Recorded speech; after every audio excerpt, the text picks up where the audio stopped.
kita berdoa. Engkaulah Allah yang menjadi sumber kekuatan, sumber penghiburan, sumber hikmat, sumber segala sumber dalam hidup kami. Kami memuji Tuhan karena Engkau adalah Allah kami yang setia. Sekalipun kami tidak setia.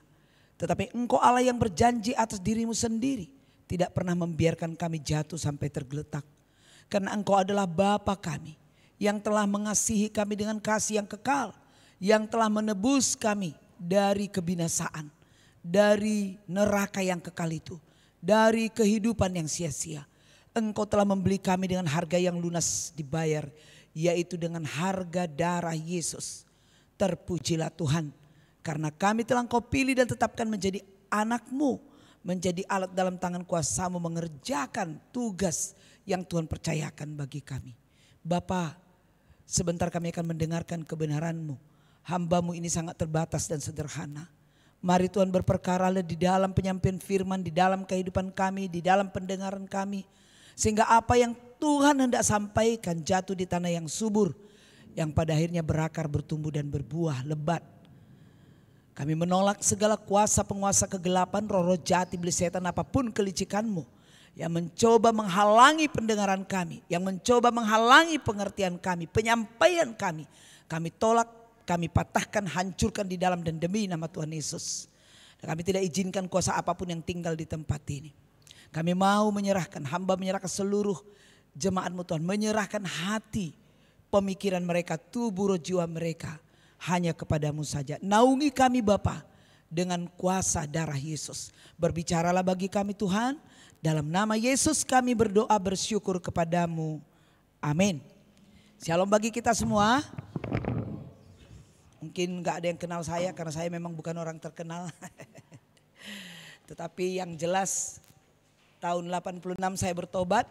Dan saya juga diberkati, diperlengkapi di EPDPA. Sehingga kemanapun saya melayani, apapun yang saya ajarkan. Ya gak terlepas dengan bayangan bukan ini ya. Dengan apa yang pernah saya alami di persekutuan yang pada waktu itu di Seipetula dekat Seipetula gereja Katolik itu ya, gereja Katolik apa namanya itu? Apa sekolahnya itulah? Cahaya, iya betul, kan di situ dekatnya itu dekat Bima. Kalau dulu ada bimbingan tes di situ. Terpujilah Tuhan karena Tuhan memberi kesempatan untuk melayani. Saudaraku yang dikasihi oleh Tuhan, hari ini kita berbicara tentang duri dalam daging. Kalau berbicara duri dalam daging, banyak orang berpikir ya memang duri itu ada apa enggak. Tapi ada satu pengalaman yang sangat luar biasa yang boleh disampaikan oleh Rasul Paulus yang terdapat dalam 2 Korintus pasal yang ke-12. Kita akan baca ayat ini. 2 Korintus 12 ayat 1 sampai dengan ayat yang ke-10. Saya baca ayat yang ganjil, saudaraku membaca ayat yang genap, demikian seterusnya. Kita baca 2 Korintus 12 1 sampai 10, demikian firman Tuhan. Aku harus bermegah sekalipun memang hal itu tidak ada faedahnya.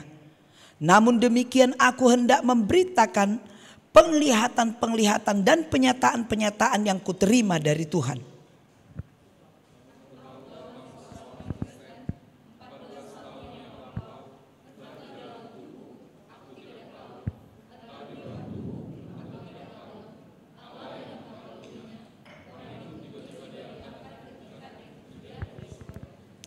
Aku juga tahu tentang orang itu, entah di dalam tubuh, entah di luar tubuh.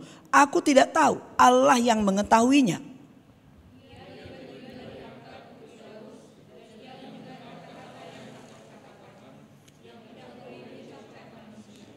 Atas orang itu aku hendak bermegah.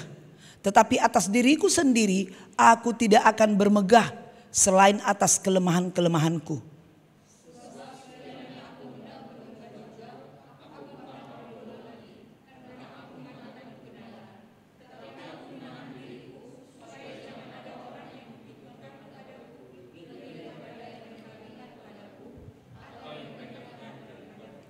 Dan supaya aku jangan meninggikan diri karena penyataan-penyataan yang luar biasa itu. Maka aku diberi suatu duri di dalam dagingku, yaitu seorang utusan iblis untuk menggocok aku supaya aku jangan meninggikan diri.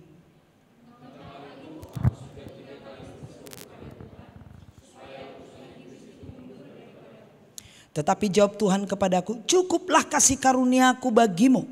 Sebab justru dalam kelemahanlah kuasaku menjadi sempurna. Sebab itu terlebih suka aku bermegah atas kelemahanku, supaya kuasa Kristus turun menaungi aku.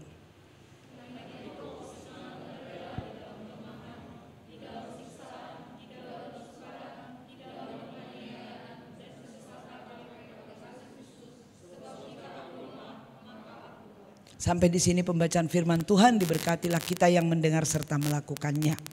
Saudaraku yang dikasihi oleh Tuhan, dengan topik duri dalam daging, tentunya kita harus melihat keseluruhan nats ini, konteks ini. Supaya jangan kita salah mengerti apa arti duri dalam daging. Saudara, kalau kita perhatikan sebelum Rasul Paulus berbicara duri dalam daging, dia menyampaikan suatu pengalaman yang luar biasa dulu kepada Tuhan. Bersama Tuhan di dalam ayat 1 sampai ayat 4 itu. Kalau kita perhatikan di sini, aku harus bermegah sekalipun memang hal itu tidak ada faedahnya. Dia memiliki suatu kebanggaan tersendiri, kesukaan tersendiri. Kalau dikatakan meskipun tidak ada faedahnya, artinya dia ngalami itu sama orang lain mungkin gak berfaedah, sama orang lain mungkin nothing, gak ada apa-apanya gitu. Tetapi bagi dia sesuatu hal yang sangat luar biasa, yang mau gak mau orang hargai atau tidak, mau orang terima atau tidak, dia harus katakan. Sama dengan orang-orang yang misalnya ketemu dengan presiden, apalagi kalau ke Istana Merdeka, Istana Merdekanya di sini Istana Merdeka, ke Istana Presiden, Gedung Putih, pas duduk ya. Duduk bersama dengan presiden, makan bersama seperti si Mongol itu yang cerita, begitu bangganya dia kan. Sampai dia ceritakan kursinya, sendoknya kan. Karena apa? Suatu kebanggaan. Orang-orang bisa saja, gitu aja kali. Tapi ada juga orang yang memang wow. Begitu juga Rasul Paulus ini, pengalaman-pengalaman itu begitu dahsyatnya. Sehingga dia gak bisa gak menceritakan. Walaupun gak ada faedahnya sama orang lain. Walaupun orang lain menganggap itu sepele atau ringan. Tapi bagi dia, karena sering pengalaman itu, apalagi pengalaman-pengalaman rohani yang dialaminya. Hal-hal yang luar biasa yang kadang-kadang gak masuk akal. Bahkan dia sendiri kadang gak bisa mengungkapkan dengan kata-katanya. Tapi dia berkata apa? Aku tahu. Aku tahu tentang seorang Kristen. 14 tahun yang lampau. Entah di dalam tubuh aku tidak tahu. Entah di luar tubuh aku tidak tahu. Allah yang mengetahuinya. Orang itu tiba-tiba diangkat ke tingkat yang ketiga dari surga. Ini kan luar biasa. Yang mana dia diangkat ke surga. Seperti Dok Tony kalau dia berbicara tentang saya dibawa Tuhan Yesus ke surga. Saya melihat begitu luar biasa. Akhir zaman ditunjukkan sama aku. Lalu kutanya, Indonesia bagaimana? Lalu ditunjukkan Tuhan Indonesia. Bahwa Indonesia akan mengalami krisis. Krisis? Resesi? Dari mulai 2025 sekarang sampai 2035. Sehingga saudara jangan jual tanah. Kalau boleh ya tanami. Dia menyampaikan, aku percaya saja. Karena kasih itu percaya. Ketika apapun yang disampaikan orang, kalau itu gak bertentangan dengan firman, kita harus percaya. Kita gak boleh santai. Kita gak boleh, ada orang lagi yang dia katakan, kesaksiannya, aku dibawa Tuhan Yesus ke neraka katanya. Itu seorang gadis. Dan melewati lorong dan bau sekali. Aku bilang, Tuhan Yesus aku tidak sanggup. Itu mimpinya dia, pengalamannya dia. Aku setelah masuk ke dalam aku melihat api dan aku melihat orang yang dibakar. Aku gak sanggup karena penderitaan yang hebat itu. Sehingga aku minta pulang. Enggak, kau lihatlah dan sampaikan di bumi. Dan dia bercerita. Ada lagi anak-anak yang mengalami nubuat di zaman sekarang ini. Karena memang sudah Tuhan bilang di akhir zaman anak-anak darahmu, anak terunamu, anak-anak akan menyampaikan. Dan banyak sekali. Lalu banyak orang masih sepele. Sama kayak di zamannya siapa itu? Saya senang sekali berbicara tentang zamannya Nuh. Dalam 1 Petrus itu kan. Allah setelah setelah mati turun ke alam maut. Dan memberitakan Injil kepada roh-roh yang dipenjara dari zamannya Nuh. Kalau kita pikir kenapa ya? Lalu orang mengambil ini bahwa orang yang mati itu diinjili lagi. Tapi itu suatu pengalaman yang bisa kita lihat di dalam Alkitab. Kita mungkin gak pengalamannya seperti Rasul Paulus sampai ke ini. Tapi kita bisa melihat dari Alkitab. Tuhan bicara sama kita. Aku bertanya, kenapa Tuhan harus menginjil di sana? Dia sebenarnya bukan menginjil tapi menunjukkan dirinya. Kenapa? Karena mulai zaman Adam sampai ke zamannya Nuh itu sudah banyak dosa. Tapi gak diperhitungkan. Maksudnya gak diperhitungkan. Mereka gak tahu. Karena belum ada hukum Taurat. Yang mengatakan ini dosa, jangan begini, jangan begini. Belum ada. Tetapi itu sudah dosa semua yang mereka lakukan. Karena di dalam pasal 5 kalau saya tidak salah. Pasal 6 ayat 5 dikatakan apa? Allah menyesal telah menciptakan manusia. Sehingga dia hendak membumi hanguskan. Sehingga dia panggil si Nuh. Kasih karunia. Bukan karena si Nuh lebih baik dari yang lain. Tapi karena kasih karunia, Nuh, kau dirikan bahtera di situ. Karena aku mau membumi hanguskan, aku mau mengirim banjir untuk melenyapkan semua manusia. Hah? Dia taat, itulah kasih karunia itu, taat. Nanti kita lihat kasih karunia di sini. Lalu dia melakukan itu di tempatnya dia. Di bukit, kan kira-kira begitu. 40 tahun dia membangun bahtera itu. Dan dia berkhotbah, woi beta kamu, ayo. Kumpulkan dulu kayu-kayu itu. Kita bikin bahtera karena disuruh Tuhan. Dia mau hanguskan bumi ini. Karena kejahatan. Nah gila doh. Kan pasti gitu kata orang.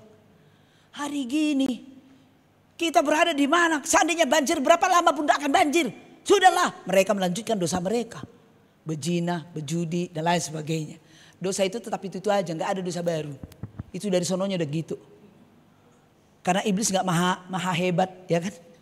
Jadi kehidupan mereka terus berdosa, menghina Allah, nggak mau datang sama Tuhan, nggak percaya dengan penginjilan itu, sehingga mulai siap dibangun. Buasa sadap itu, nah mungkin mereka tanya, ya karena hanya satu disuruh Tuhan, dan pintu itu hanya Allah yang hidup yang nyuruh aku. Kalau kalian masuk kalian selamat, tapi kalau kalian nggak masuk kalian binasa. Allah bohong lagi kau.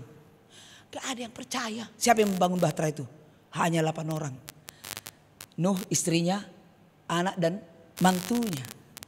Mereka membangun, diejek orang, dihina orang. Yang enggak ajanya kerja itu. Mungkin banyak orang juga bersorak-sorak. Setiap lewat mungkin agak. Orang itu berhore-hore, berfoya-foya. Mereka melakukan kejahatan-kejahatan. Minum, mabuk, pesta pora kali. Dan merasa bebas mereka melakukan kesenangan-kesenangan duniawi. Memuaskan hawa nafsu dagingnya. Selesai hampir 40 atau 50 tahun itu. Mulai banjir, gak berhenti-berhenti, banjir.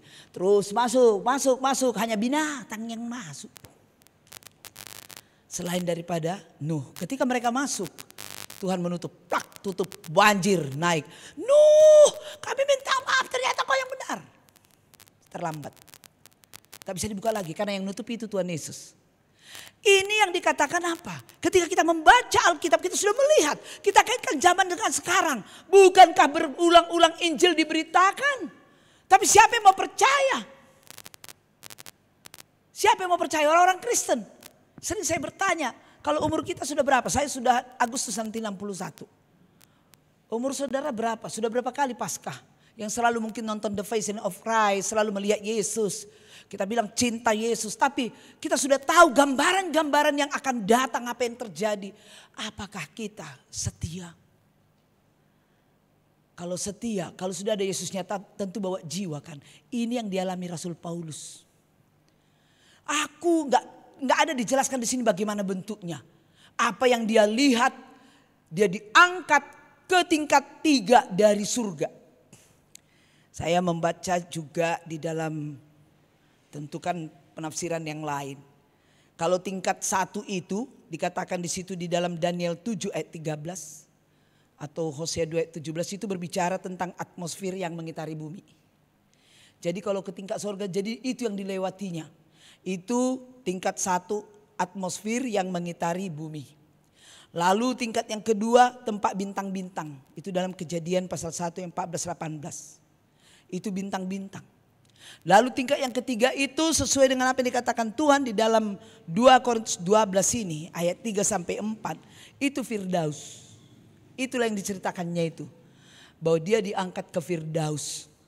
Yang paling luar biasanya, mari kita buka Daniel pasal yang ke-7. Daniel pasal yang ke-7. Kepada Daniel ini sudah ditunjukkan. Apa enggak bermegah dia ya? Daniel aja sudah mengalami. Ayat 13 kita baca sama-sama sampai kepada ayat yang ke-14. 13, 2 ya. Aku terus melihat dalam penglihatan malam itu. Tampak datang dengan awan-awan dari langit. Seorang seperti anak manusia. Datanglah ia kepada yang lanjut usianya itu, dan ia dibawa ke hadapannya.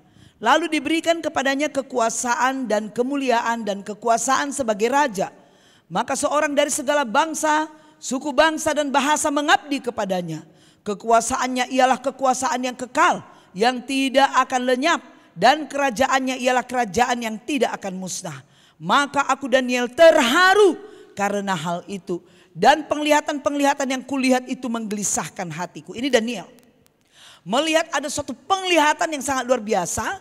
Tetapi kita kaitkan berbicara tentang Firdaus itu juga Lukas pasal yang ke-23. Coba kita baca Lukas. Lukas 23 ayat 43. Ayat 43 kita baca bersama-sama. 2 ya. Kata Yesus kepadanya, aku berkata kepadamu, sesungguhnya hari ini juga engkau akan ada bersama-sama dengan aku di dalam Firdaus. Itu Firdaus. Lalu kalau kita lihat di dalam Wahyu 2 ayat 7, di dalam Firdaus itu ada pohon kehidupan. Ini berbicara masalah Firdaus, belum surga ya. Ketika Yesus datang kedua kali, maka orang yang mati di dalam Tuhan lebih dulu dibangkitkan. Diubah tubuhnya, menyongsong Yesus di angkasa. Lalu yang hidup di dalam Kristus diubah tubuhnya sekitar menyongsong ke Firdaus. Dan di sana ada pembagian mahkota. Itu belum surga. Tapi sudah menjadi tempat yang begitu indah, tempat yang menyenangkan. Itu dikatakan di Firdaus itu Yesus memerintah. Dia di sana yang ditinggikan dan diagungkan.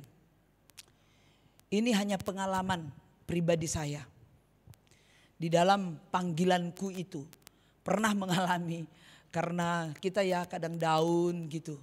Kadang mau lari dari Tuhan. Waktu itu di YPDPA ada Kak Roslina yang sama orang Jerman menikah. Ya, ada. Dulu dia menjadi seorang hamba Tuhan di YPDPA. Dan aku mimpi. Mimpiku ada berada dalam satu pesta yang sangat besar. Lalu kawan-kawanku sebelah sana, mereka di depan mempelai. Tapi aku gak lihat mempelai itu. Cuma mereka di depan mempelai menari-nari dengan penuh sukacita. Lalu di sebelah sana ada kawan-kawanku makan. Jadi di meja mereka itu makanan yang sangat lezat. Bajunya putih sama hitam. Yang sana putih semua. Mereka nyanyi. Dan mereka panggil-panggil saya. Del, sini kita makan. Aku, sini aja.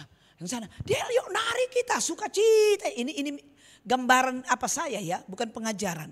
Tapi itu yang saya lihat. Saya nggak mau ke sana, saya nggak mau ke sana. Saya ingat bahwa setelah saya selesai itu bahwa kita harus pakaian pesta kan. Di sorga nanti pakai baju putih, itu di kitab Wahyu. Tapi pada waktu itu aku nggak ada pakaian pestaku. Dan bajuku, aku ada juga punya makanan yang sama dengan mereka. Aku di ruangan yang juga melihat semuanya, pengantin gak kulihat. Tapi aku ada di samping kamar mandi. Piring-piring kotor. Dan bajuku waktu itu baju mamaku yang keladang, yang koyak di sini. Tahulah kita baju keladang.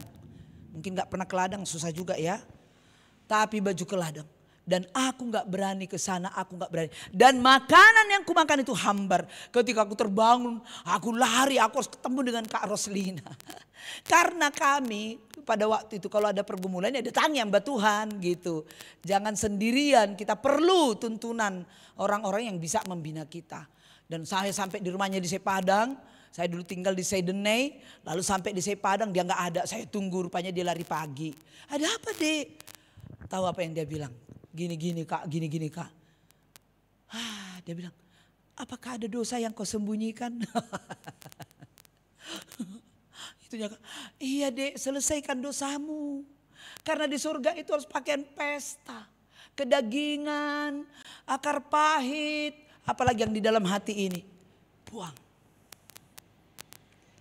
Gimana? Masih ada di hati kita yang gak beres. Waktu saya pulang karena aku bertengkar dengan adikku dan aku juga punya, waktu itu saya mahasiswa ya, mahasiswa. Dan aku gak bisa ngampuni seorang, aku selesaikan semua. Jadi jangan pikir kalau kita jadi orang Kristen suka-suka kita berdosa, ada dosa, gak taunya dia itu. Dirimu yang susah, dirimu yang berhalangan. Kalau ada dosa di sini kita gak bertumbuh. Berkat Tuhan terhalang, jadi sandungan, hilang sukacita. Jadi harus diselesaikan. Ketika dibilang kakak itu dari situlah aku selalu belajar menjaga kekudusan. Begitu sudah jatuh ingat 1 Yohanes 1:9. Jika kita mengaku dosa kita maka ia dan setia dan adil. Enak kali asal jatuh ngaku dosa. Cek juga kalau kita jatuh ke dalam dosa yang sama. Bukan lagi ngaku dosa namanya. Sekali Tuhan aku udah berzina ampuni aku Bapakku ampuni kau kata Tuhan. Karena anaknya. Besoknya berzina lagi. Tuhan ampuni aku gak mengingat dosamu. Sama seperti Yesus berkata kepada perempuan Samaria ya. Pulang dan jangan berdosa lagi. Artinya kalau terikat. Bilang sama Tuhan. Aku tunduk kepadamu kepada firman-Mu. Dosa zina. Aku perintahkan kau tinggalkan diriku. Ku putuskan hubungan dengan engkau tidak berkuasa dalam diriku. Yesus aku tunduk kepadamu. Mulai ada keinginan-keinginan. Ini dosa zinahnya mewakili banyak dosa. Tapi ketika dia mulai menghampiri kita lalu katakan tidak dalam nama Tuhan. Saya harus berani. Sudah tahu di situ dosa itu kau hampiri lagi. Aku kuat itu. Jadi makanya kita harus bersekutu dengan orang-orang percaya di sini. Ikut kelompok kecil, ikut jam doa. Emang gampang jadi orang Kristen? Ya gampang. Tapi sukacita. Gue ingat dulu ketika di PDPAC Petula. Rumah aku di apa sana, Medan Timur. Jalan Perjuangan Medan Timur. Gang Sakti, Jalan Pahlawan, dekat Aksara. Dulu gak kayak gini, dulu aku harus ke Sambu dulu. Dari rumah kakakku itu ke Sambu naik bemo, tahu bemo kan? 3 rodanya. Gak boleh kok gemuk kita kira 2. Lalu aku naik bemo, dari naik bemo turunlah aku di Pringgan. Dari Pringgan naik becak lagi aku ke dalam 3 kali. Suatu ketika pengalamanku ketika aku naik becak, hujan lebat. Pas di Sepetula itu turun aku melangkah keluar. Angin kencang, becaknya masuk ke paret. Aduh Pak gimana Pak? Gak apa-apa kamu masuk saja. Saya masuk ke dalam. Pasah bajunya, gak mau aku duduk di belakang. Ku ingat kok setiap persekutuan aku selalu harus di depan. Karena aku mau tahu. Lalu duduk depan semua pada minggir. Kenapa? Tempat duduknya sudah basah. Enjoy aja tuh. Ditantang Bang Victor selalu. Setia pada tantangannya selalu angkat tangan. Selalu karena belum mengerti. Lalu mulai masuk kelompok bahwa menerima Yesus itu hanya sekali. Lalu mengikuti kelompok PA kami kelompok-kelompok. Ya banyak yang membimbing, yang sekarang mereka sudah ada di Amerika. Ada sudah di mana pembimbing-pembimbing itu semua. Kayak Bang Frans ya kan, si Anipar. Saudaraku yang dikasih oleh Tuhan. Ketika yang kita lihat di sini bahwa Rasul Paulus mau menceritakan kemegahan yang luar biasa. Dia bangga sekali. Karena dia tahu kadang-kadang aku berpikir apa ya yang ditunjukkan Tuhan sama dia. Kadang saya berpikir aku lihatlah dulu pertobatannya si Paulus ini. Supaya kita tahu, kita buka dulu. Kisah para Rasul. Kisah para Rasul pasal 9 ini pertobatannya si Paulus. Gak usah kita baca semua. Tetapi coba kita lihat di dalam ayat 14. Ini setelah Saulus berjumpa dengan Tuhan Yesus. Lalu dia buta, disuruh bertemu dengan Ananias. Lalu Tuhan bicara sama Ananias karena ketakutan. Itu kan si Saulus kan benci sama orang Kristen, aku gak mau ketemu, kira-kira begitu. Lalu Tuhan bicara kepadanya, dia begini. Tetapi firman Tuhan kepadanya, pergilah sebab orang ini, maksudnya orang ini itu si Paulus. Sebab orang ini adalah alat pilihan bagiku untuk memberitakan namaku kepada bangsa-bangsa lain. Serta raja-raja orang-orang Israel. Aku sendiri, ini dia ayat 16. Aku sendiri akan menunjukkan kepadanya. Apa ini yang dilihatnya di Firdaus itu? Aku sendiri akan menunjukkan kepadanya betapa banyak penderitaan yang harus ia tanggung oleh karena namaku. Di Firdaus itu nanti pembagian mahkota. Orang yang percaya terima Yesus memberitakan Injil, dia bawa jiwa, ada mahkotanya, mahkota sukacita. Ada lagi mahkota yang menantikan kedatangan Tuhan, ada mahkota menggembalakan. Bagi pendeta, bagi PKK, bagi pengurus yang menggembalakan, ada mahkotanya. Ada mahkota sahid, ini mahkota sahid. Dia akan menderita. Rasul Paulus, darahku sudah mulai dicurahkan. Lalu kemudian ada mahkota menggembalakan. Tadi sudah ya, sukacita, menanti kedatangan Tuhan, mati sahid, bertekun. Itu kepribadian yang diubahkan. Jadi gini, kalau tadinya kita negatif thinking, jadi orang yang berpikir positif. Tadinya kita membenci, jadi orang yang mengasihi. Tadinya kita mencuri, jadi orang yang memberi. Itu kan proses. Begitu kita terima Yesus kan nggak langsung ada sayap di sini, enggak kan? Tapi kita mengalami pergumulan demi pergumulan, tantangan demi tantangan. Aduh gimana nih, kapan datang uangku, aku nggak punya uang lagi, aku nggak punya pacar, aku nggak punya ini. Kan banyak pergumulan. Tapi di situ kita bertahan. Apalagi ketika kita memberitakan Injil. Diejek, dihina, diolok. Pernah buka Edis TV? Edis TV? Ya itu kamu? Mantap ya. Beberapa tahun yang lalu aku sebenarnya berdoa juga. Tuhan bagaimana ini? Saya lihat tokoh-tokoh Kristen sudah pada balik ke rumah Bapa. Siapa yang berani nanti kalau aku Tuhan orang bodohnya, aku gak pandai kali aku. Siapa yang punya kemampuan menguasai teknologi, berbicara dan gini, berapologetik. Bapak kita harus berdoa. Itu yang dikatakan di dalam kitab Matius itu. Ladang sudah menguning, minta. Yang kalian minta gimana di EPDPA ini? Di pelayananku aku minta Tuhan kirimkan orang-orang yang mencintai engkau. Dikirim itu sekali 3 datang. Wah taat sekali mereka. Kita harus meminta. Jadi aku juga meminta sama Tuhan. Tuhan bagaimana Tuhan? Ku dengarlah Elia namanya. Yang satu lagi Elia Elmiron ya. Sekalian ini kayak rusa masuk kampung. Dijawab dong. Tahu kan Dek? Orang Batak ini duanya. Ya kan orang Batak mereka kan. Tapi luar biasa. Jangan-jangan ini hasil doanya Opung Nomensen. Tidak putus dari orang Batak itu, pelayan-pelayan penginjil yang hebat. Elmiron juga bagus. Kuliah Edis TV rupanya 13 tahun dia belajar Quran. Ustadz sekarang ditantangnya si Somat. Hebat kan? Jadi jangan kalian pikir datang ke EPDPA dilayani mati-matian. Lalu kita hanya duduk-duduk saja masuk surga. Enak kali kau. Bayar. Bukan berarti keselamatan harus kita bayar. Ambil bagian. Saudara yang dikasih oleh Tuhan. Itu yang mau dikatakan di sini. Kalau sudah berpengalaman dengan Tuhan itu. Makanya Rasul Paulus ini bangga kali dia. Aku yakin di sana juga sudah Tuhan tunjukkan bagaimana bentuk kematiannya. Tapi dia juga melihat mungkin di sana dia dapat, mari hai hambaku yang setia. Pasti begitu kan? Dikasih mahkota. Entah apalah dilihatnya di sana karena di Firdaus itulah pembagian mahkota. Lalu masuk kita nanti turun lagi dari sana memerintah. Di bumi ini, di bumi loh kerajaan 1000 tahun. Setelah selesai kerajaan 1000 tahun, setengah jam. Dalam Alkitab dikatakan iblis dilepaskan. Karena kerajaan 1000 tahun iblis diikat 1000 tahun. Lalu dilepaskan lagi setan untuk mencobai manusia. Lalu setelah itu masuk ke dalam zaman tahta putih. Pengadilan tahta putih besar. Disitulah orang-orang yang gak percaya diadili masuk neraka. Barulah neraka yang kekal. Neraka yang kekal. Neraka yang kekal. Kalau sekarang mereka masih dipenjarakan. Menunggu pengadilan itu. Di penjara itu pun penyiksaan. Penyiksaan yang luar biasa. Ada ulat yang masuk dari sini. Masuk dari hidungnya. Ada yang dimasuk. Pokoknya penderitaan. Kan dikatakan dalam Alkitab. Sehingga di sana terjadi erangan-erangan yang sangat menakutkan. Di sana kegelapan. Tempat kegelapan yang paling gelap. Gak bisa kita lihat orang.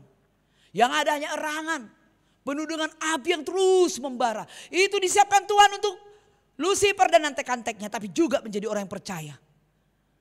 Makanya Tuhan rela mati loh. Supaya kita tidak masuk ke dalam neraka yang kekal itu. Ini sebenarnya ini yang dilihat Rasul Paulus juga. Makanya kalau kita baca kitab-kitab Rasul Paulus.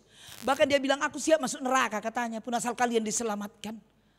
Karena apa? Dilihatnya begitu hebatnya surga dan begitu mengerikan neraka itu. Dan dia pun diberikan di sana. Saya yakin sehingga dia katakan, aku mau bermegah. Walaupun mungkin yang dilihatnya di situ dia akan mengalami penderitaan yang hebat, tapi akan diberikan kekuatan, diberikan pertolongan. Sudah dia lihat itu. Hanya dia nggak tahu menyampaikannya. Makanya dia kitab Perjanjian Baru ini hampir 2/3 dipakai Tuhan menuliskan kitab-kitab dari Rasul Paulus. Karena dia melihat kemuliaan sama seperti Yesaya yang sudah melihat, Daniel yang sudah melihat. Saudaraku, apa yang kita lihat sekarang? Kalaupun saudara oleh karena kau tekun berdoa dan Tuhan melakukan hal-hal atau menyatakan, silakan uji dengan kebenaran. Berharaplah, merindulah dengan perjumpaan dengan Tuhan. Tapi kita nggak boleh menghayal-hayal. Alkitab ini sudah cukup jelas menjelaskan. Tinggal beriman. Beriman artinya percaya kepada firman, berpegang pada firman Tuhan. Yang kita lihat di sini bagaimana Rasul Paulus sudah diberikan suatu gambaran. Saudaraku, itu yang dia lihat di tingkat ketiga dari surga yang namanya Firdaus. Lalu ada lagi kata di sini, aku tidak tahu tentang seorang. Dia nggak tahu. Aku juga tahu tentang orang itu. Yang dia nggak tahu, entah dia di dalam tubuh, entah di luar tubuh, dia nggak tahu. Tetapi dalam ayat 3, aku tahu tentang orang itu. Siapa itu menurut kalian? Ya Rasul Paulus, dia sendiri. Kenapa? Saya melihat itu dalam ayat 4 ini. Sampai dengan ayat 5. Ia tiba-tiba dia menceritakan tentang dirinya dia. Dirinya dia yang sedang berada di dalam kuasa Tuhan. Yang dibawa ke surga tingkat 3. Dia sedang menceritakan itu. Makanya dia bilang, ia tiba-tiba diangkat ke Firdaus. Dan ia mendengar kata-kata yang tidak terkatakan. Jadi gak bisa dia lukiskan. Yang tidak terkatakan, yang tidak boleh diucapkan manusia.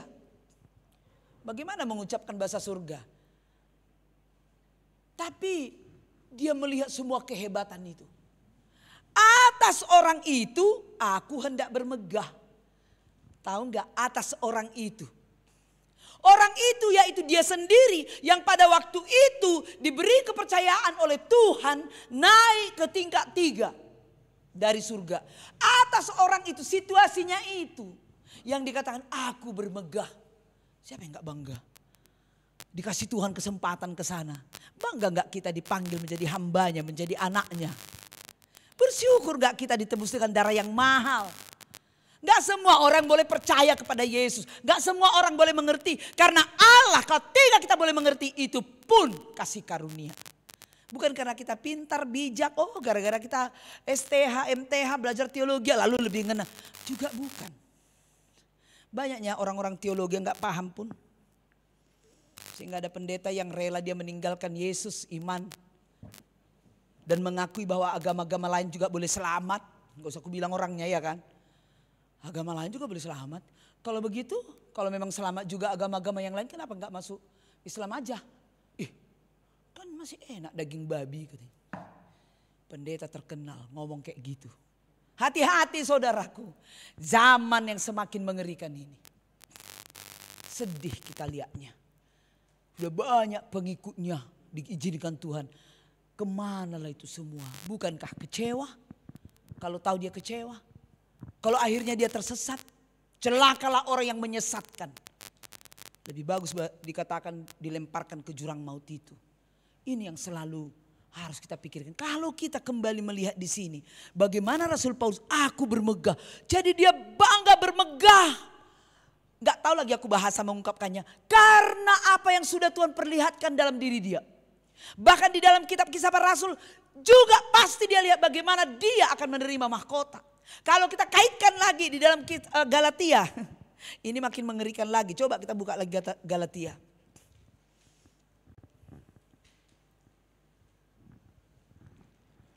Galatia 4. Apakah memang tubuhnya nanti hebat di sana? Oh, Galatia. Galatia pasal yang keempat.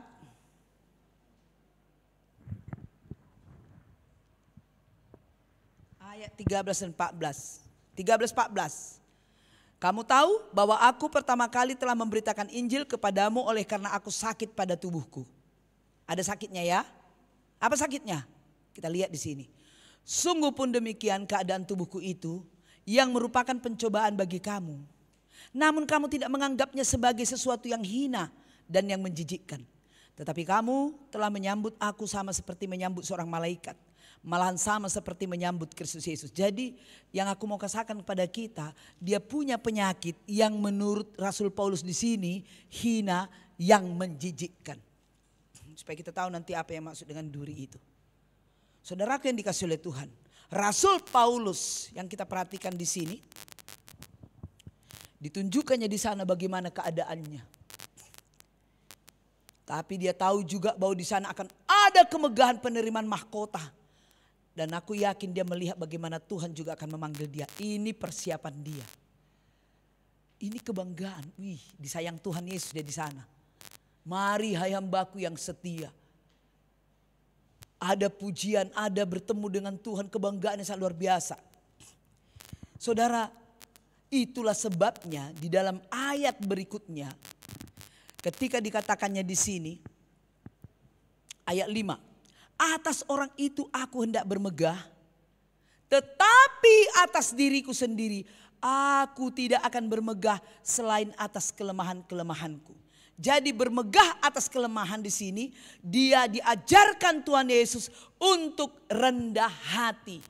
Karena itu sangat luar biasa.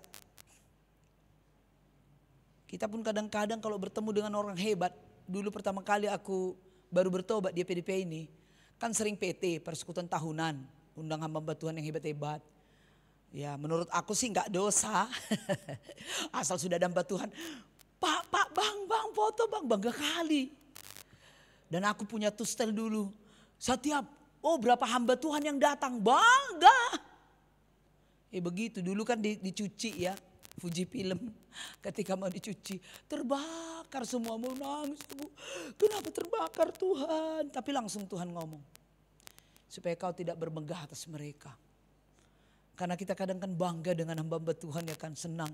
Rupanya Tuhan gak izinkan kita membuat mereka seperti dewa atau seperti sesuatu. Memang harus kita hormati. Kita harus menghargai, kita harus mendukung. Apalagi visi misi yang Tuhan anugerahkan bagi mereka. Tetapi jangan menjadikan, banyak orang yang menjadikan hamba Tuhan udah kayak dewa. Kalau sudah datang dia kayak disomba-somba lagi itu kan. Ini yang ditakutkan seorang hamba Tuhan. Makanya ketika orang selalu bersalam sama saya, makasih Bu hamba Tuhan ini. Karena doamu, karena doamu. Takut kali aku. Karena bisa kusadari gak ada kehebatan kita kalau bukan Tuhan yang menyingkapkan. Saudaraku yang dikasihi, makanya Rasul Paulus di sini karena penglihatan yang hebat itu, karena pengalaman yang hebat itu, Tuhan memberikannya suatu duri dalam daging. Makanya dikatakannya di sini, sebab sekiranya aku hendak bermegah juga, aku bukan orang bodoh lagi, karena aku mengatakan kebenaran. Tetapi aku menahan diriku supaya jangan ada orang yang menghitungkan kepadaku lebih daripada yang mereka lihat padaku atau yang mereka dengar daripadaku. Ini satu kerendahan hati. Ketika nanti aku mengajarkan ini, jangan sampai orang memuliakan dirinya dia. Karena itu pun dari Tuhan. Itu dia gak mau memegahkan diri. Memang dia sudah punya konsep seperti itu. Tetapi saudara gak berhenti di situ. Di dalam ayat 7 dikatakan apa? Dan supaya aku jangan meninggikan diri. Karena penyataan-penyataan yang hebat dan luar biasa itu. Maka aku diberi suatu duri di dalam dagingku. Yaitu seorang utusan iblis untuk menggocok aku. Supaya aku jangan meninggikan diri. Jadi ada duri dalam daging. Yang menjadi pertanyaan, apa sih duri dalam daging ini? Kan itu yang menjadi pertanyaan kita. Di dalam Galatia 4:13 tadi sudah kita lihat. Najis dan menjijikkan. Apakah itu akibat dia sering dilempari batu? Apakah itu penyakit malaria? Apakah itu sakit mata? Apakah itu penyakit-penyakit yang lain? Kita nggak ada dijelaskan di sini. Tetapi yang jelas dikatakan bahwa duri dalam daging itu berbicara tentang kesakitan. Kesakitan. Ngertinya kalian kesakitan? Nggak pernah merasakan kesakitan? Pernah ya? kesakitan, kesukaran, penghinaan, atau kelemahan fisik. Itulah yang dimaksud duri dalam daging. Tetapi ini kesakitan, kesukaran, penghinaan, kelemahan fisik bukan karena pencobaan, karena dosa. Kalau kita menderita karena dosa itu bukan duri. Tetapi yang dimaksudkan di sini karena pemberitaan Injil. Bukankah setiap kali dia memberitakan Injil? Boleh kita baca? Dekatnya di sini. Pasal 11 ayat 23. Aku baca, kalian renungkan. Apakah mereka pelayan Kristus? Kata Rasul Paulus. Aku berkata seperti orang gila. Aku lebih lagi. Aku lebih banyak berjeri lelah. Lebih sering di dalam penjara. Didera di luar batas. Kerap kali aku dalam bahaya maut. 5 kali aku disesat orang Yahudi. Setiap kali 40 kurang 1 pukulan. 39. 3 kali aku didera, 1 kali aku dilempari dengan batu, 3 kali aku mengalami karam kapal, sehari semalam aku terkatung-katung di tengah laut. Dalam perjalananku aku sering diancam bahaya banjir, bahaya penyamun, bahaya dari pihak orang-orang Yahudi, bahaya dari pihak orang-orang bukan Yahudi, bahaya di kota, bahaya di padang gurun, bahaya di tengah laut, bahaya dari pihak-pihak saudara palsu. Aku banyak berjeri lelah dan bekerja berat. Kerap kali aku tidak tidur, aku lapar, dahaga. Kerap kali aku berpuasa kedinginan tanpa pakaian. Ini bukan telanjang ya, tetapi yang dimaksudkan dia nggak punya mantel. Dan dengan tidak menyebut banyak hal lain lagi, urusanku sehari-hari yaitu memelihara jemaat-jemaat. Penderitaan apa yang sudah kalian alami? Kita alami. Capek kali pun. Aduh, jam doa lagi, disuruh lagi ke sana, ngangkat ini lagi, bikin itu, marungut-ungut. Berlomba-lomba lah melayani Tuhan. Ku ingat dulu ketika aku percaya terima Yesus, sukacita yang sangat luar biasa. Sehingga aku selalu bertanya, ada yang bisa aku bantu kak? Ada yang bisa aku bantu bang? Selalu menyodorkan diri. Kenapa? Karena ada satu kerinduan untuk berbuat bagi Tuhan. Rasul Paulus gak mengeluh ceritain ini, dia bangga. Mereka pelayan Kristus, aku lebih lagi. Bangga bukan negatif. Apa yang mau dibanggakan dari sini? Kesukaran, penderitaan, bukan karena dosa. Kita kadang-kadang karena banyak ngoceh, gak taat sama firman, gak ngikuti peraturan lalu lintas, celaka. Lalu siapa yang kita marahi? Gegabah, ya, tergelincir karena buru-buru, gegabah. Sudah tahu jalanan licin, pakai sepatu tinggi lagi. Banyak gara-gara kita. Makanya hikmat itu penting. Apakah itu duri? Enggak. Patah kakinya gara-gara dia sembarangan. Panas sudah di jalan. Teriak-teriak. Banyak gitu kan. Tabrakan. Kalau kita ngikuti peraturan lalu lintas gak ada kecelakaan.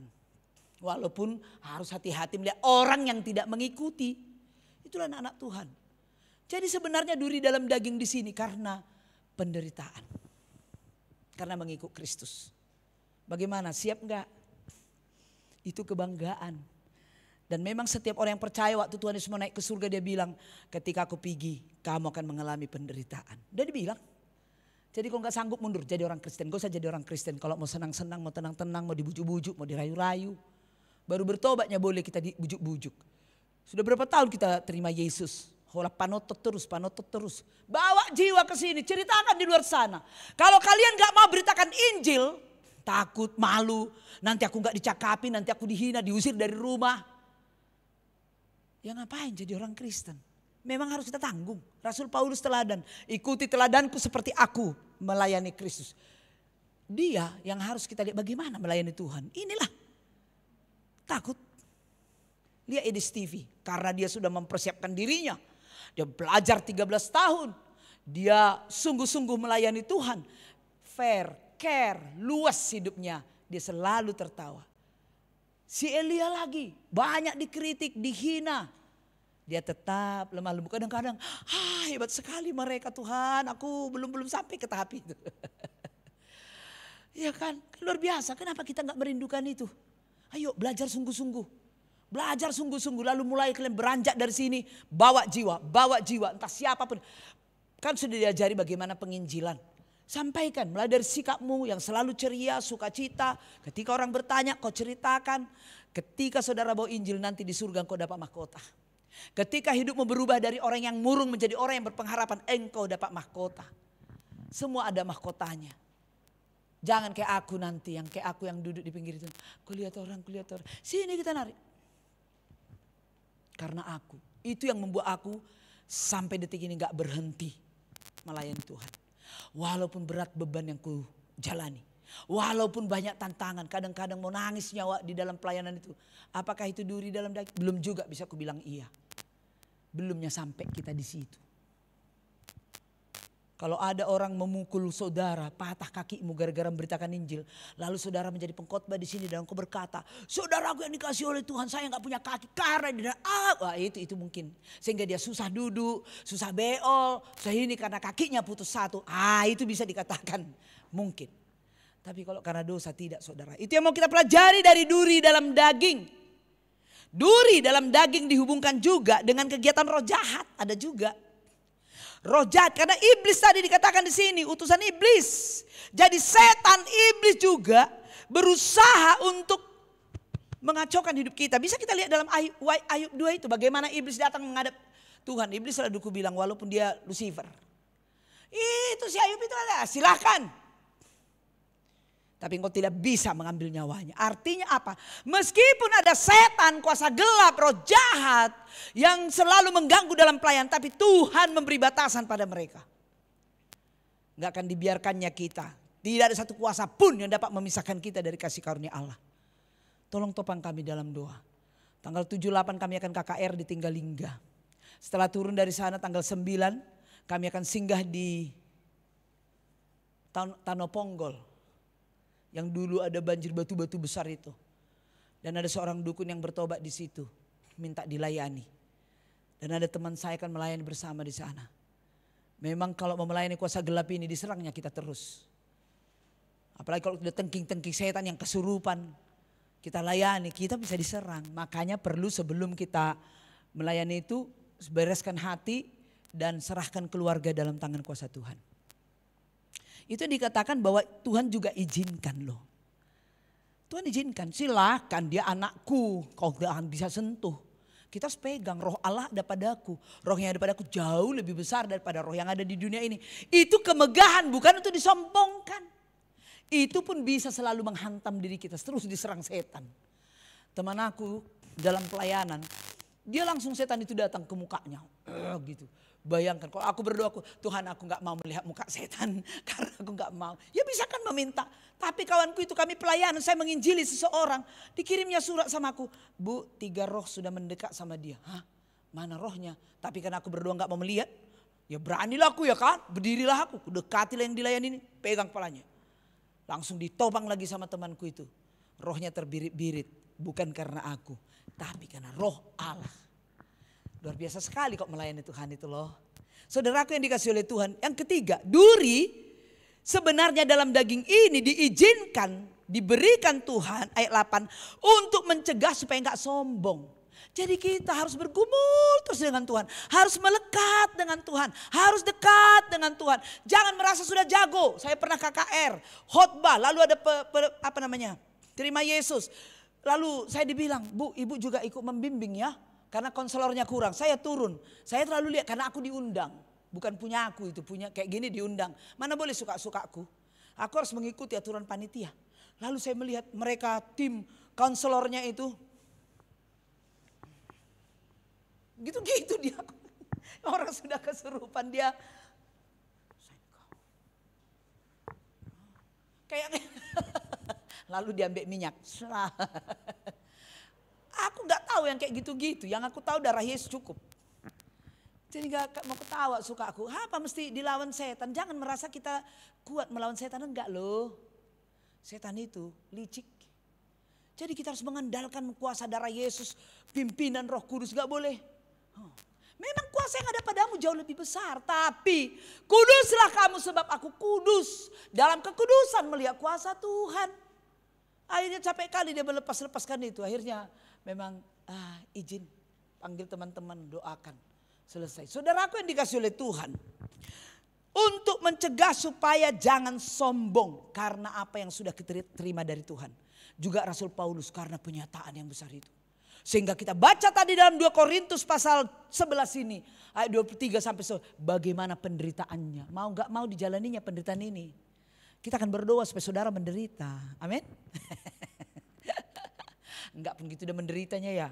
Orang merokok kita gak bisa merokok. Orang pacaran cium-ciuman kita gak bisa jaga kekudusan. Ya kan? Susah kali jadi orang Kristen itu. Itu penderitaan. Itu dalam daging. Tunggu tanggal mainnya. Tapi ingat Tuhan tidak akan pernah biarkan kita jatuh tergeletak. Saudaraku di dalam bagian berikutnya. Dalam 2 Korintus pasal yang ke-8 ini. Apa yang dilakukan Rasul Paulus terhadap duri dalam daging? Dia berdoa karena kesakitan. Dia menderita. Dia penuh tantangan. Dia kedinginan. Dia dibuang. Dia dihina. Dia macam-macam banyak sekali. Dia pasti berdoa 3 kali. Dia berdoa luruskanlah jalan bagiku Tuhan. Berkati kemungkinan seperti itu masukku. Karena duri dalam daging itu penderitaannya itu. Apa itu karena sakit tubuhnya. Karena ada duri memang betul di matanya. Karena penyakit-penyakit yang dialaminya. Karena dia suka kedinginan dan menggigil. Belum lagi dilempari. Belum lagi. Pasti dia berdoa. Tapi 3 kali dia berdoa. Tidak dijawab Tuhan. Kenapa sampai 3 kali gak dijawab padahal dia orang yang hidup dalam firman. Bukankah 1 Yohanes pasal 15 itu yang berkata. Jika engkau tinggal dalam aku dan firmanku tinggal dalam, minta apa saja. Bukankah dia tinggal dalam Tuhan. Bukan dia melakukan kehendak Tuhan. Kenapa gak dijawab doanya. Karena ada yang lebih besar yang akan dia terima. Amin. Amin. Amin kan. Ada yang lebih besar kalau doa belum terjawab sampai detik ini. Lama kali. Kami juga ada pergumulan kami. Lama kali dijawab.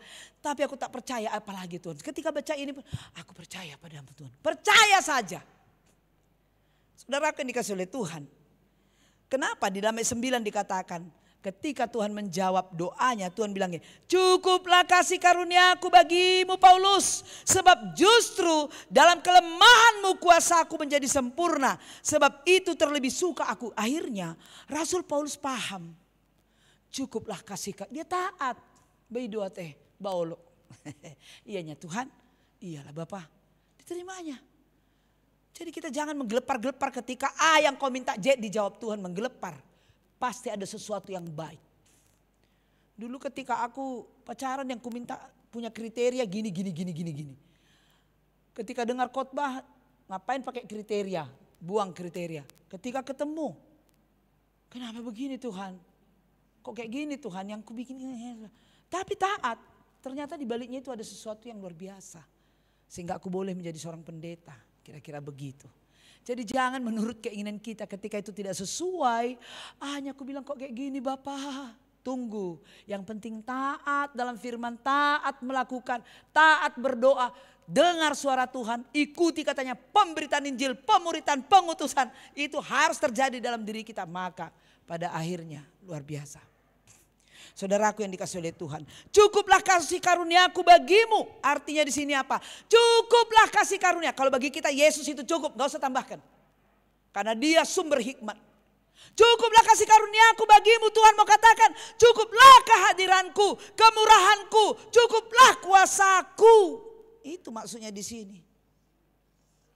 Dia mengalami penderitaan yang hebat. Tapi selalu diluputkan Tuhan. Selalu sampai ketika mau dipenggal pun lehernya itu. Dia tetap taat. Tidak ada yang ditakutkannya. Karena orang yang mempertahankan nyawa akan kehilangan nyawa. Tetapi orang yang menyerahkannya akan menemukannya kembali. Cukuplah kasih karuniaku bagimu. Itu suatu kekuatan. Suatu daya kekuatan surgawi yang dikaruniakan kepada mereka yang berseru kepada nama Tuhan. Bagi kita. Kalau kita berseru kepada Tuhan. Di dalam kekudusan, di dalam ketaatan dan kesetiaan. Maka itu merupakan suatu kekuatan yang dahsyat yang luar biasa dari Tuhan. Itu bisa kita lihat dari para misionaris yang mati. Ini kan kalau 2 Korintus ini ya untuk orang yang memang sudah dewasa imannya. Karena rindunya sama Tuhan dia mau apalagi Tuhan. Apalagi yang mau kuberikan bagimu. Nah ini lihatlah misionaris baca buku perdamaian itu. Bagaimana orang-orang Kristen yang datang ke Irian itu. Dipanah. Yang ada lagi kesaksian itu suaminya sudah dibunuh, dipanah. Istrinya datang lagi, suami kami lah yang kalian bunuh itu katanya. Akhirnya berkembang Injil di sana. Kadang kita nggak mengerti cara-cara Tuhan. Jadi kasih karunia di sini berdiam di dalam diri orang percaya. Jadi kasih karunia Allah itu ada di dalam diri kita bagi yang setia dan taat menjalani kebenaran Tuhan. Kasih karunia itu akan ada. Penyataan-penyataan Allah ada. Kekuatan kasih. Karena kita sudah di dalam Kristus, Tuhan nyatakan. Kalau kuceritakan dari kesaksian terlalu lama. Tetapi mari alami itu. Karena semua orang yang percaya kepadanya istimewa. Kelemahan, kesukaran karena Injil. Itulah duri dalam daging. Pemahaman yang berikutnya. Kita kan gak hebat kita dalam memberitakan Injil. Waktu kita mau beritakan Injil sama orang lain pun. Seperti Edi Steve itu diancam. Bahkan dia mau dibawa ke pengadilan internasional. Karena dia di luar negeri. Aku gak tahu di mana dia. Entah di Amerika gak tahu. Tapi dari sana dia ngomong dengan luar biasa. Sehingga orang-orang muslim di sini ketakutan. Dan mulai marah, ada orang dari Malaysia sudah percaya dan terima Yesus. Jadi mereka udah berdebat dengan mereka. Gimana enggak? Karena Quran itu dikupasnya. Di mana? Jadi aku akhirnya berpikir dari penjelasan dia. Kenapa mereka bilang kalau di surga nanti tugas kita memecahkan perawan. Dan nanti dia udah pecah perawannya balik lagi perawan. Itu aja kerja kita. Sampai berapa kali katanya. Pantaslah mereka ini selalu apa? Kawin mengawinkan, mengumbar hawa nafsu. Karena itu ajarannya si Muhammad. Ngeri kali Edi Steve ngomong. Itulah ajaran kalian, makanya belajar. Apa dia? Marahlah orang kan. Kan darahmu halal. Diejeknya lagi. Gak ada takutnya. Aku terkagum-kagum, hebat kali kasih karuniamu. Kasih karunia loh. Hebat kali kasih karuniamu bekerja dalam diri Edi Steve. Sehingga dia menjadi topik doa aku walaupun aku gak kenal dia dan dia gak kenal aku. Tapi aku berdoa supaya Tuhan tambahkan hikmat. Tuhan luputkan. Kayaknya dia udah siap mati juga kalau memang harus. Itulah kalau sudah mengenal kasih karunia tadi sayang. Gak takut lagi dia dengan dunia ini. Jadi yang terakhir saudaraku. Semakin besar kelemahan dan pencobaan yang kita alami karena Kristus. Makin giat kalian melayani, makin dekat kalian dengan Tuhan, makin bersekutu, makin mau bersaksi, kan makin besar tantangannya. Beri waktu, beri tenaga, kadang-kadang beri uang lagi. Kita berkorban lagi, kan makin besar. Itu sebenarnya masih kecil, tapi bagi kita pemula itu makin merasa sudah besar. Tapi ada orang di luar sana. Ada misioner Cina yang kami kenal. Dia di Cina, namanya Pastor Dul. Ketika dia datang ke sini dan balik kami gak tahu, tetapi dia langsung diselidiki oleh polisi datang ke rumahnya. Sehingga dia minta tolong doakan kami. Istrinya gak suka, istrinya pengen ke Indonesia tapi dia masih terbeban. Sehingga bulan 10 hebatnya dia akan dibawanya 15 orang ke Indonesia, anak-anak sekolah. Lalu dia bilang sama kami, kalian yang injili ya. Kalau kami nanti, tapi kalau kalian karena yang di luar sana tahu Indonesia itu adalah negara muslim. Sehingga diizinkan dibawa 15 orang. Nanti kalianlah yang menginjili katanya. Saya sedang terus supaya belajar bahasa Inggris. Bila perlu bahasa Mandarin. Kita harus persiapkan diri kita loh bang. Kalau mau hebat dipakai Tuhan. Jangan pulang ke rumah langsung tidur. Pikirkan deh sekian tahun aku harus bisa ini. Aku bisa ini. Kalau memang roh Allah ada padamu. Kalau ada roh Allah. Yesus kasih karunia Allah dalam dirimu. Enggak tidur-tidur kita. Karena dikatakan apa? Semakin besar kelemahan dan pencobaan oleh karena pelayanan kita. Karena keberanian kita dalam memberitakan Injil. Semakin besar pula kasih karunia yang diberikan Allah kepada kita. Semakin dia tunjukkan kebesaran keagungannya. Pembelaannya, kehadirannya, lawatannya, kuasanya. Jadi jangan mau kerdil. Di dalam 1 Korintus 10 ayat 13 jelas sekali dikatakan. Pencobaan yang kita alami itu biasa. Karena Allah akan menyatakan kuasanya. Apa yang kita pelajari hari ini melalui duri dalam daging? Sejauh mana kita sudah merasakannya? Apakah memang sudah kita punya duri dalam daging? Yang mana? Karena dosa atau karena pemberitaan Injil? Kalau karena pemberitaan Injil aku dilarang tapi aku harus nyangkal diri sampai di rumahku kena marah lagi. Oh Tuhan tolong saya tidak membalas dengan kejahatan supaya aku bisa itu bagian.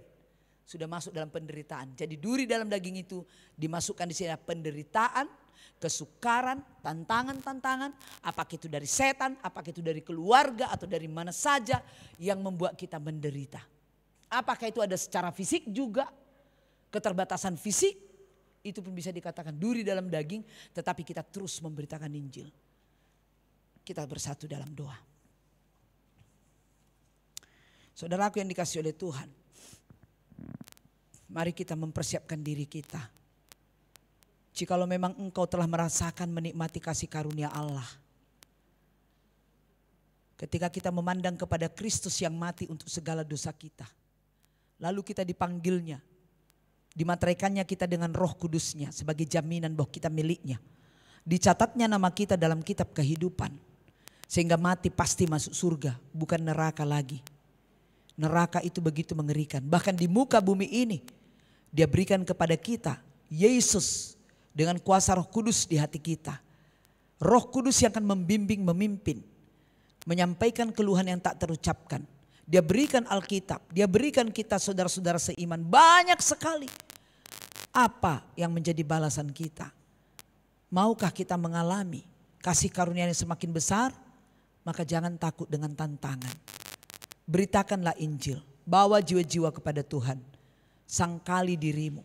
Kita kadang-kadang sudah kesal sama orang lain yang kita sudah kasihi, layani, tapi kita enggak diterima. Tetap mengasihi, itu pun bagian daripada penderitaan karena pemberitaan Injil.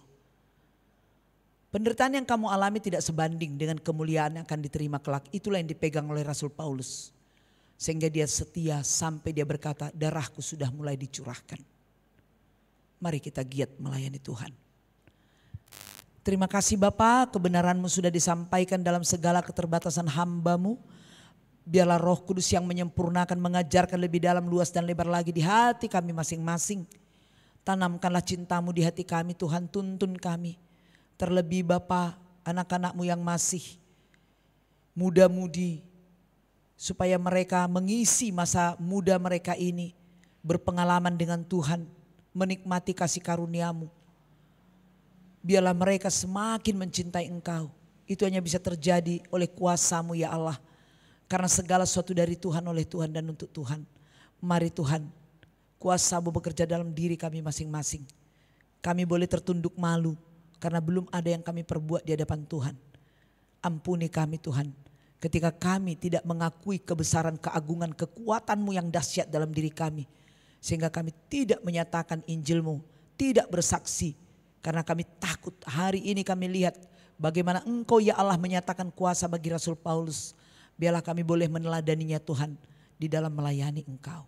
Terpujilah Tuhan, dalam nama Yesus kami telah berdoa dan bersyukur kepadamu. Amin.